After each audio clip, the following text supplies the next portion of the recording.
3-1 victory for Leicester at the King Power Stadium over West Ham United. Their season going from bad to worse. They were battered at home to Arsenal on Saturday. Worth pointing out, in that game, they were 4-0 down in that game before they came back. Got two very good goals just before half-time. Yep. And then Arsenal scored again. They're 14th in the league, seemed way off the pace. So much so that the West Ham fans last night singing, "You're getting sacked in the morning," to their own manager. I mean, can you imagine being in the dugout when that happens to you, Ali? When your own fans are thinking that and saying that. And the first thing you've got to say, it's not impossible, Sam. It's not impossible, but it's very, very difficult to find a way back when the fans turn against you. And I don't mean Lopetegui, I mean MD, right? There is a way of doing it, and that's starting to win games and win games on a regular basis. I mean, it sounds simple, but that is the only way to do it. But believe me, mate, and history will tell you, when your own fans turn against you, it takes something remarkable to turn that around. It's not impossible, but he has got a job on his hands, mate. Yeah, Wolves at home on Monday night, live on talkSPORT. I'll be there for that one alongside Danny Murphy. Bournemouth the following Monday. I'll be there for that one as well because that's live too on talkSPORT. And then just before Christmas, West Ham, Brighton, and Southampton, West Ham, before they entertain Liverpool. These next 4 games, you get the feeling, absolutely crucial as to whether or not Lopetegui continues in his role. We read just before the game against Newcastle that he only had a couple of games to ensure his employment went forward. Let's talk it over with the former Hammers striker, Dean Ashton. Good morning to you, Dino. Good morning, Dean. How are you? Yeah, good morning. Really good, thank you. Obviously, yeah, disappointing to see sort of West Ham not back up that very good performance at St James's Park. Yeah. I think that's almost the anomaly, really, that performance at Newcastle. It was almost came out of the blue a little bit in terms of actually how assured, how controlled, and how dangerous they looked. In all the other games, actually, I've not seen it, and he really does look like he is just searching. He's searching for the answers within that squad. And, you know, Danny Ings getting his chance last night to start when he'd sort of been out in the cold a little bit under Moyes. And that midfield, for whatever reason, has just completely lost the energy and intensity you need in the Premier League.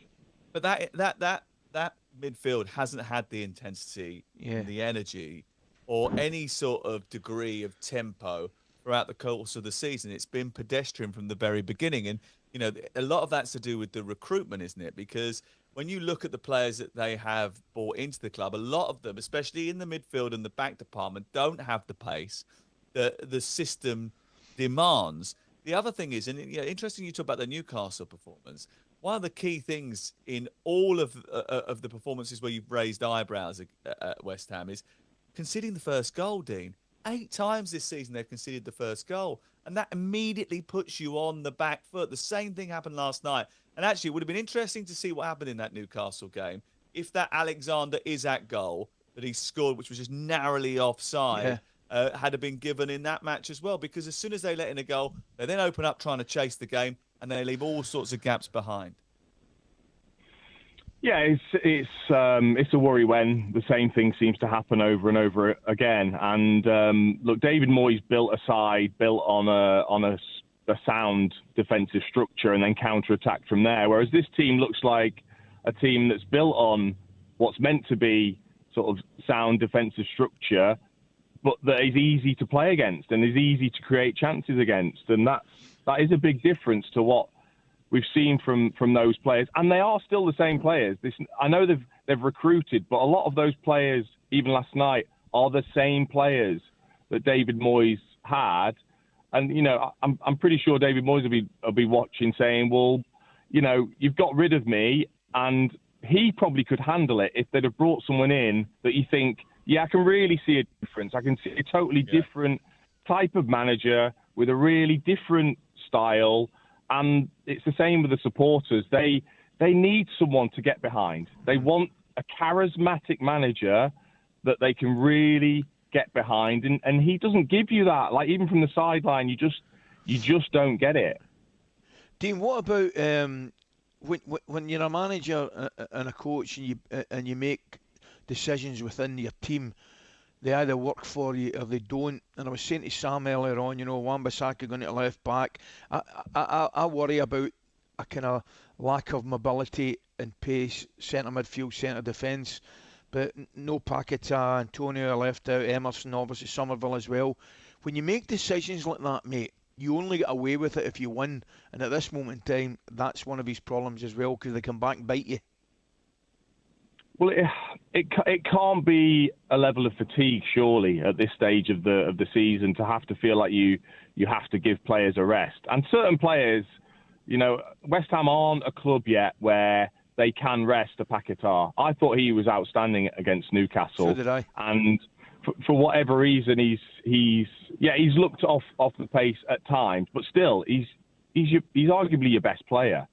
He's the link between that defence and the forward line. And Emerson, I think, has probably been one of the better players as well, and he sits it out. So, yeah, you're right, but that's why I said he feels like he's searching, and to me, that isn't a great sign, that even he is still, with 13, 14 games in, searching for the right formula and the right starting 11. Just before we let you go, only just a very short one. The performance that last night, you look at going forward, wasn't as bad as it has been recently. The XG's great, the number of shots, 31 shots last night. Yeah. I mean, if you had 31 shots, Dino, you would have scored probably 8 or 9 of them. Do West Ham fans need to be patient here, or is this a situation that's coming towards its end point? Well, I don't think you can completely disregard what you see with your eyes, which is creating good chances and Hermansen making a couple of magnificent saves. You can't just ignore that. And Fulkrug coming on and scoring, and that's the reason he's been brought to the club, is to find that player at the top end of the pitch that can put those chances away. So do you now think, okay, you've got the striker that we've brought in the summer, he's fit, he's probably ready to start the next game, massive game against Wolves. Do you give the manager the time with the players that were brought in, especially the forward, and say this is kind of your not your last chance, but the chance for you to show with the striker we've got that you can make it work? By the way, Dino's been in the gym all over the course of the last couple of months. He's been beefing himself up in time for Christmas. You should see him. Unbelievable. Muscles rippling in places he didn't even know he had muscles in. Oh, fair play to Dino. I'm very much I'm a post-Christmas gym man myself, but fair play to Dino. Fair play. I'm just getting ahead of the curve, Ali. Just getting ahead of the curve. You're getting rid of the curves, aren't you? I can see it. The muscles are bulging.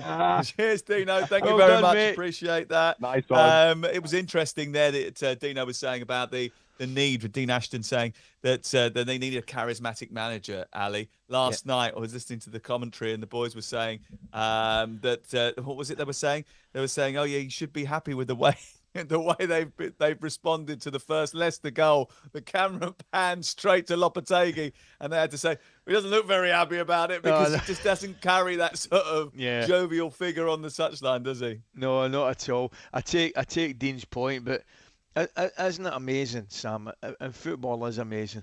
And I've said it earlier on today, sometimes you be careful what you wish for. I would a penny for David Moyes' thoughts right now. I'll tell you what, that's what I would give. A penny for his thoughts. talkSPORT Breakfast, waking you up Monday to Friday morning from 6 a.m. on AM, on DAB, via the talkSPORT app and on your smart speaker. talkSPORT.